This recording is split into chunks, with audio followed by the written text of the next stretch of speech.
Welcome to SoCali Wrestling. Right now we're standing at the PCW's third show, Relentless.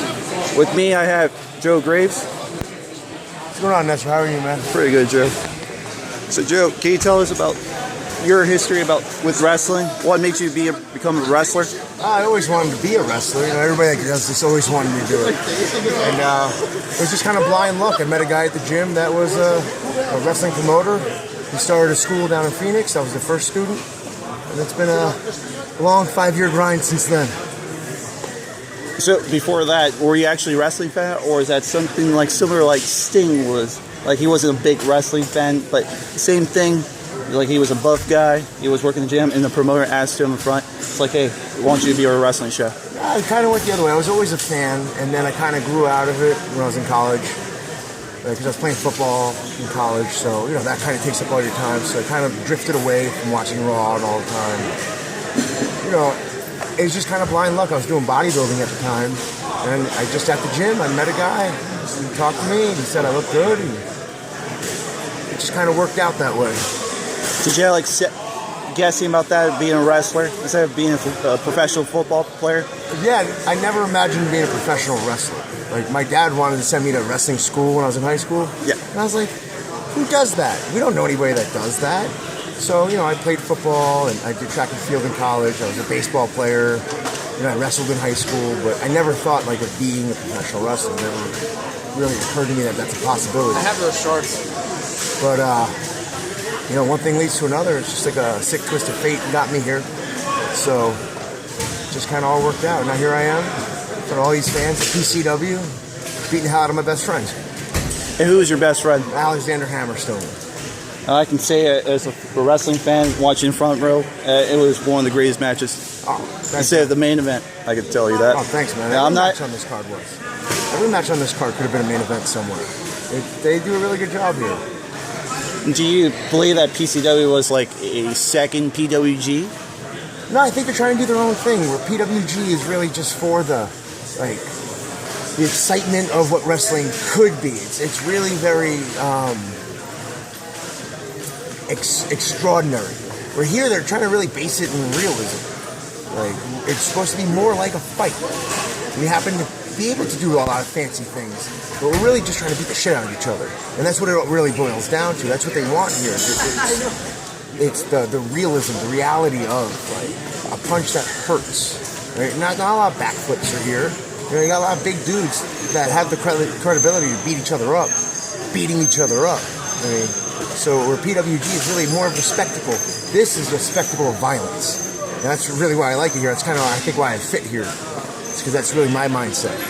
Can you tell us a little bit about your personal background? Like I know you're a wrestler, but also you have a little mixed martial arts background, is correct? Well, I'm a Jiu Jitsu world champion, 2-time Jiu Jitsu world champion. So, because like wrestling there wasn't a lot of wrestling in wrestling for a while. So I wanted to do something more grappling. So I got into doing the Jiu Jitsu, and then I really got into it and competed and won worlds twice. And then, you know, I started to see if I can really like infuse the jiu-jitsu back into pro wrestling and try to like kind of combine them together to see what I can get out of it. And that's where my style kind of came from. It's a vicious, grinding style, but it's a lot of jiu-jitsu inspired. So I just brought the two worlds, the two things I'm best at, I kind of brought together.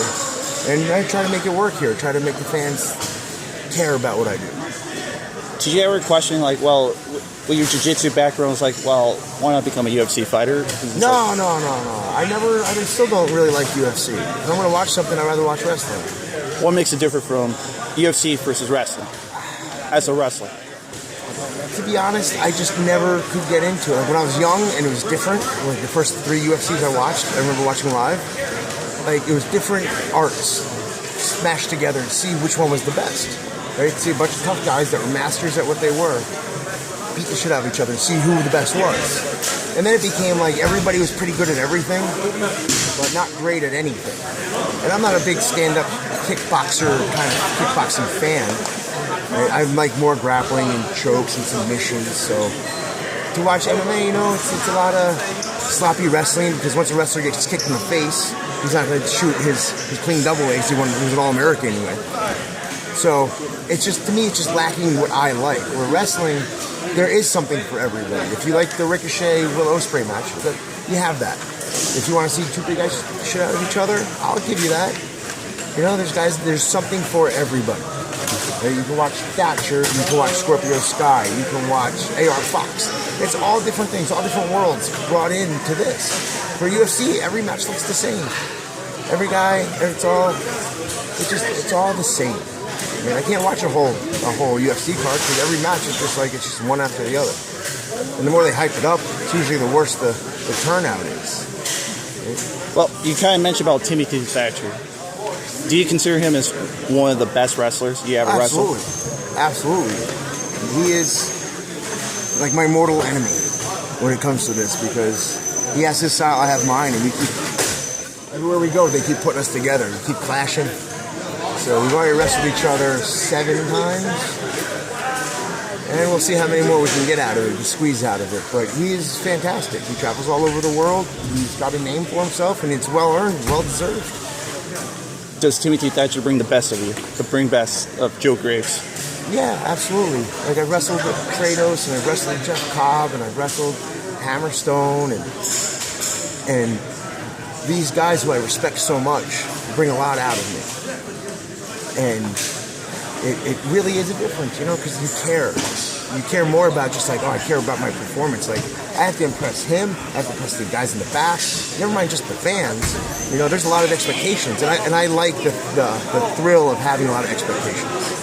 So if you ever see me practice anything, it's but once I'm out there, to me, it's exciting. I want that pressure. I want to be against the best guys because I have to be the best to be there with them. So for me, wrestling against a guy like Thatcher, it brings the best out of me because it has to. It has to because it'll show up real quick that you can't keep up. Well, you mentioned Ricochet and Ospreay, but do you believe you want to wrestle in Japan one of these days, or have you already wrestled in Japan? I would love to wrestle in Japan. I wrestled in Mexico and I wrestled in Germany. I've not made it to Japan yet. That's really my goal. He wants to go do sports entertainment somewhere, but... Well, that's Alexander Hammerstone right there, folks. Looking to get different continents, beat the shit out of people in different continents. So we got North America, got Europe. Hopefully next is Asia.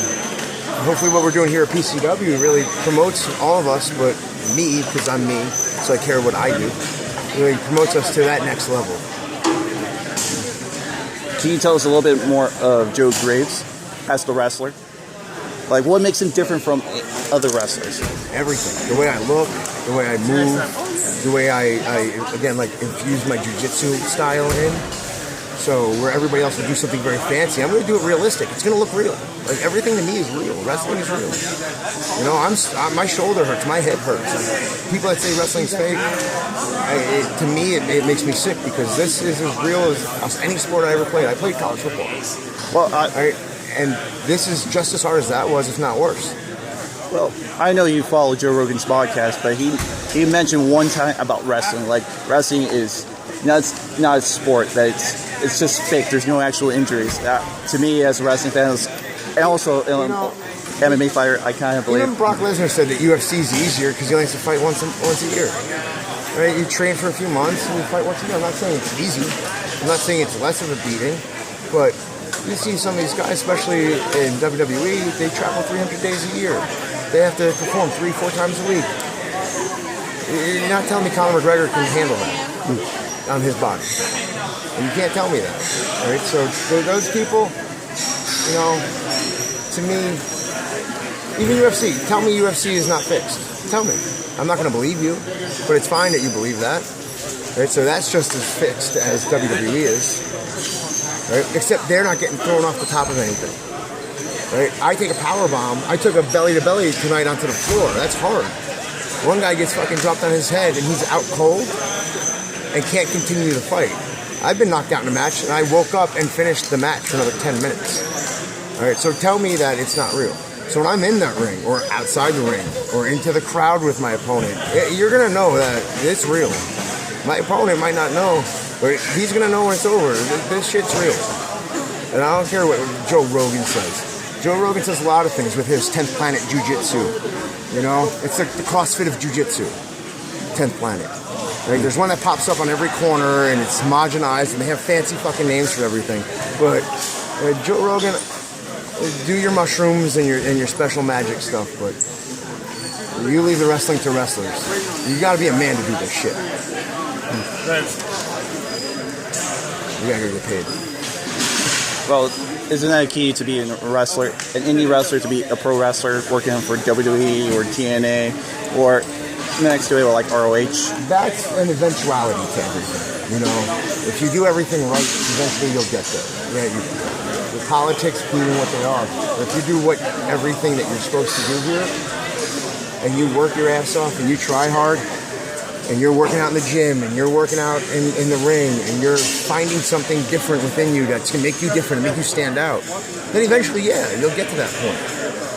Right? I'm never going to be 6'4", you know? I'm never going to do triple backflips off the top rope, so I have to figure out me. And once I do that, I'll go wherever I want to go. But for me, I want to go to Japan. Right? I did this to travel more. Like, I wanted to be able, like, to have a reason to go all over the place, see, like, new exotic places, you know, and choke people out. Seems like a good life. Yeah. Especially having your Jiu Jitsu background and wrestling. Mix the two. Feels like a hobby than work. Yeah, you got people that work in, like, offices, and they complain about their, like, the mundane tediousness of their existence. And I just sit there, I'm like, I couldn't live my life that way. Like, I'm going to Vegas this weekend. I'm going to LA this weekend. I'm driving to San Francisco. You know? This is my life. This is what I want to do. This is who I am. When you first started, as your first indie match, what did you thought about it? Like, was the pay a little bit less? You didn't get the reaction of the crowd? Or like you have that butterflies in your stomach? I was excited. Because I had done sports before, so I got myself excited like I would for a football game or anything like that. But,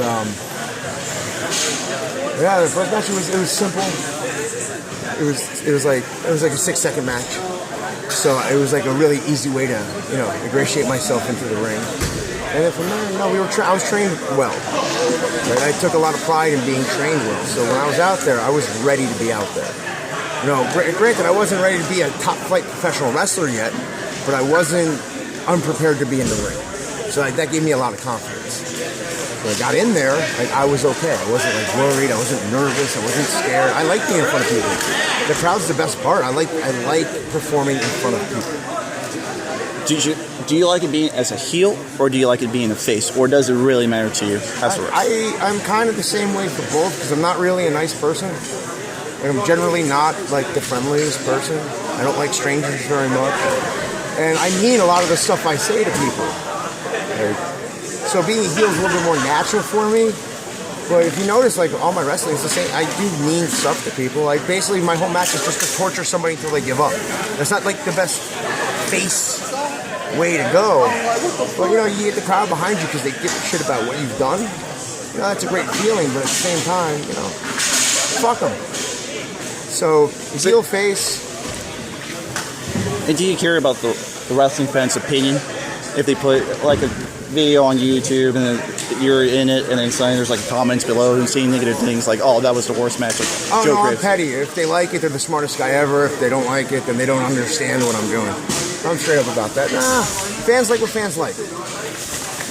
Maybe they didn't understand what I was doing. That's fine, because in my matches, I try to do something different every time. Like, I don't just try to have a basic match. I want to, like, expand what I can do. Like, last week, I wrestled Gabriel Gallo, who's been to PCW here. And we wrestled the entire match on the outside of the ring. We never got into the ring until the match was over. Like, that's different. The show in Arizona before that, I wrestled Tyler Bateman, who's a Southern California guy, and we grappled. I wrestled Thatcher, we do grappling. I wrestled Hammerstone tonight, and we slammed the shit out of each other. You know?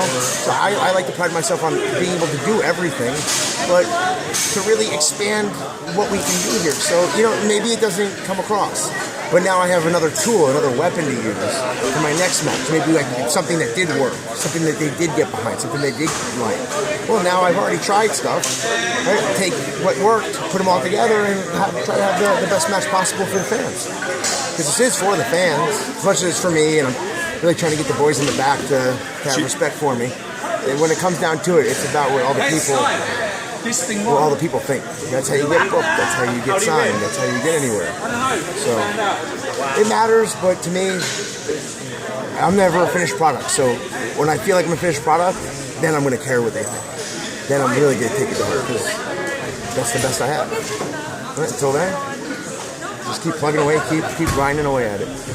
So you were talking about a little bit of the backstage with the veterans, but was there any time, just your experience from backstage with the veterans, was there a time like you feel like neglected or driven to be better? Well, yeah, because you want to be one of the guys that everybody looks to, one of the guys that everybody has to stop and watch the match. That was always important to me. Like, I don't need to be everybody's friend. I don't need to be buddies with everybody. Being left alone is kind of my thing. Like, I'll sit in the corner and not talk to anybody. And Hammerstone and I will just sit in our corner and just talk to each other when we tag. But I wanted to be. I'd rather be respected than liked, and I'd rather be feared than all other things. But I wanted to be the guy you had to stop what you're doing and watch his match. Scorpio Sky is that guy. Timothy Thatcher's that guy. I want to be that guy. That's what I want from the guys in the back. Right, you get to the back and you see that look on guys' faces like, that was pretty awesome. You know, that means a lot to me. The first time I wrestled Thatcher up in Premier, up in Gilroy, California, we get to the back and all the guys in the back are clapping. And you give us a standing ovation in the back, and I almost I had goosebumps. I almost pissed my pants. I'm like, these are the guys these are the guys here in California, and they gave us a standing ovation. You know, it's those kind of things that I care about. Like Timothy Thatcher, did you study before, like any of his tapes on YouTube or any other social media? I do that a lot. I like to know what guys do. I like to know their taste, their timing, stuff they like to throw in. You know, because I like to be prepared. You know, when I played football, Saturday nights after a game, like my teammates would be out drinking and partying, I'd be in my room watching tape for the next game, getting ready. That's just how I always was. So even now, I'm on YouTube looking up guys. I want to see what they do, see how they move. You know, how can I use my style against them and make it entertaining and understandable for everyone? So yeah, I'm no stranger to research. I do my YouTube time.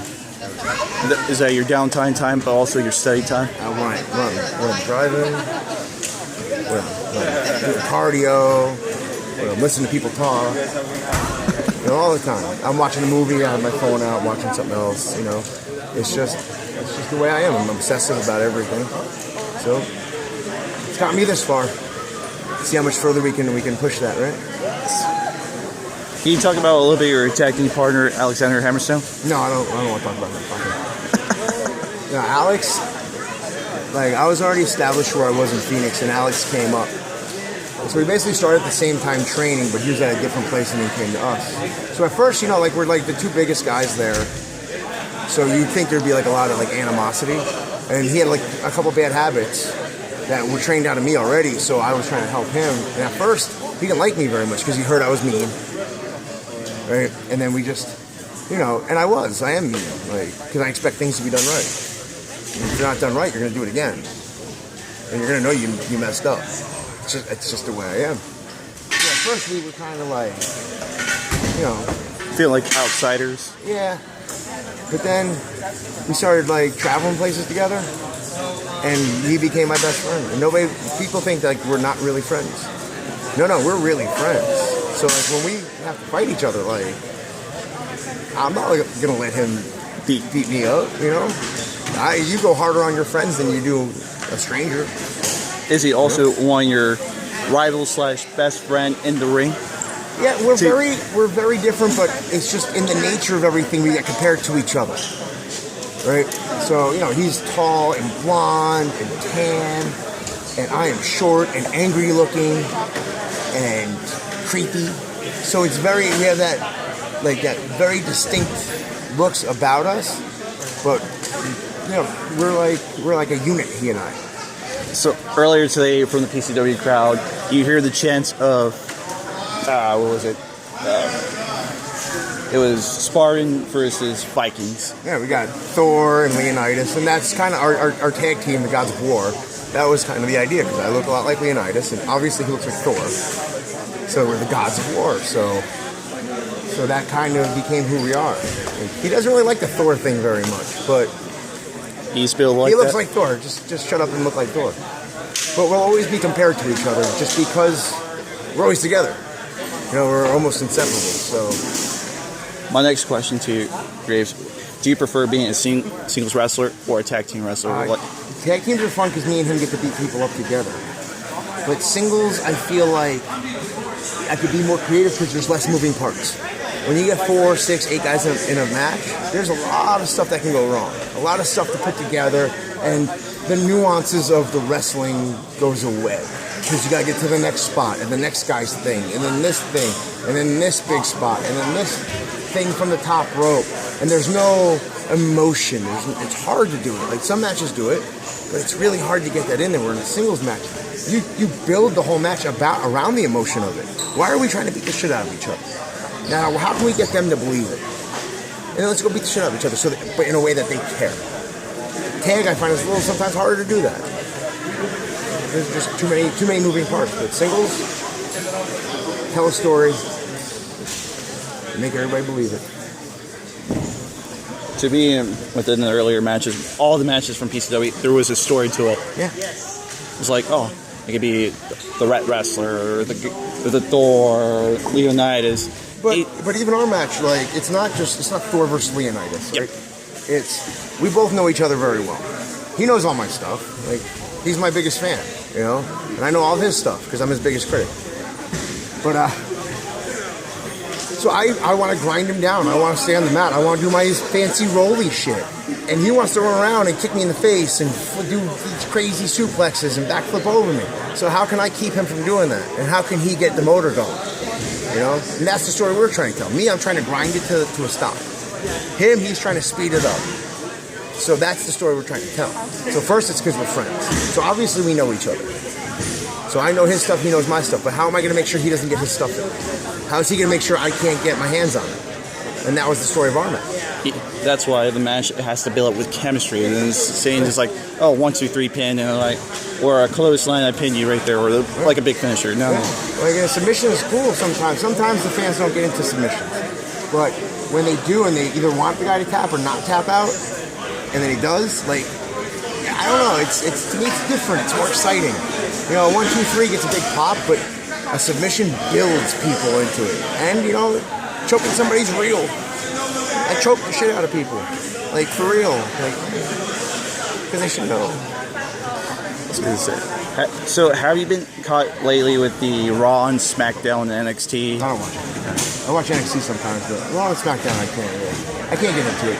Because if I have trouble sleeping, I'll pop it on. I'm right out. That first segment, I'm out cold. I'll sing through alarms. I'm so asleep. Well, back you were saying about submissions more realistic than finishers.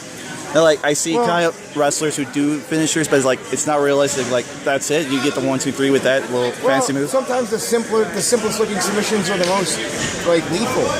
Like a running, flying knee into somebody's face knocks people out cold in fights.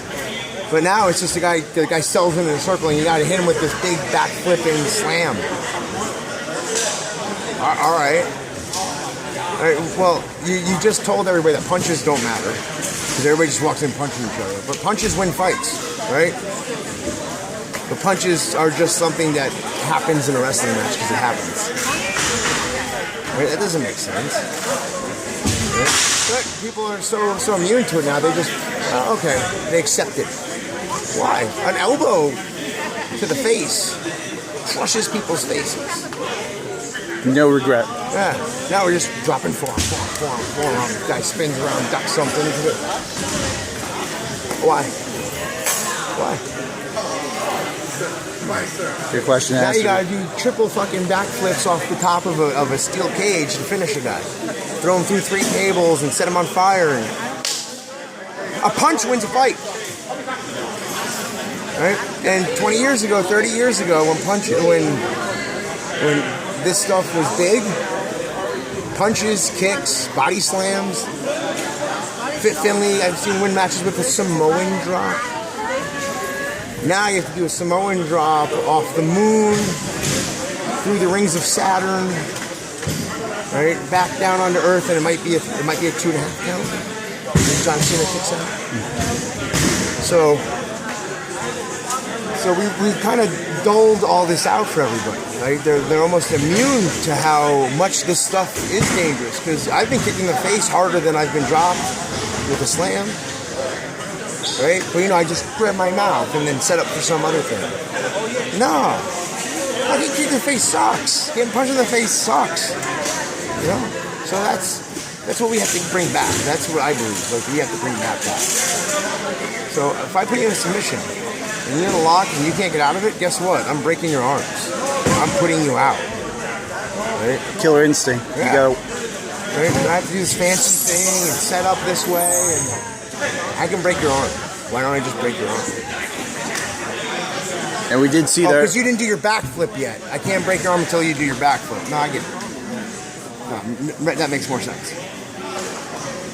Yeah, doing with that arm submission, that actually feels more realistic to the fans, and then doing fancy flips. It all depends on the wrestler. Now it doesn't do all wrestlers. I agree, and I try to be that wrestler. Then, if I do something to somebody, you believe it. It's believable. Just guess what? I'm doing it to them. Right? If I have to break some bones to get this stuff to be believed again, them's the breaks, right? You'll remember me though. Maybe not the fans, but definitely my opponent. I was gonna say. So with outside wrestling, what do you do as Joe Graves, as the person, and not the wrestler? What do you do for fun? This is what I do for fun. I do Jiu Jitsu. I train people. Come and wrestle. I just all day thinking about ways to hurt people. That's what I do for fun. And go to the movies. That's it. I'm a very simple guy. Thinking about the people you want to hurt, is there one person or multiple wrestlers that you dream of wrestling one day? No, I don't have any dream opponents. I want to wrestle everybody. Every different style. Like, I want to wrestle Scorpio Sky. I like wrestling Kratos. I like wrestling Gallo. I like wrestling Alex. I'll wrestle anybody. My dream match is just a good match. Where the crowd gets into it and everything we do, they buy into it. It's violent and it's vicious and it's horrible. I had one match in Vegas, and one of the fans yelled, "Doesn't he know this isn't real?" No, I don't know it's not real. Right? That's my dream. Is when I do stuff, that's what's believed. Whoever it is, there's so many great guys out there. I have no preference. I want everybody. I want to experience everything. All different styles, all different speeds, all different techniques. Everybody.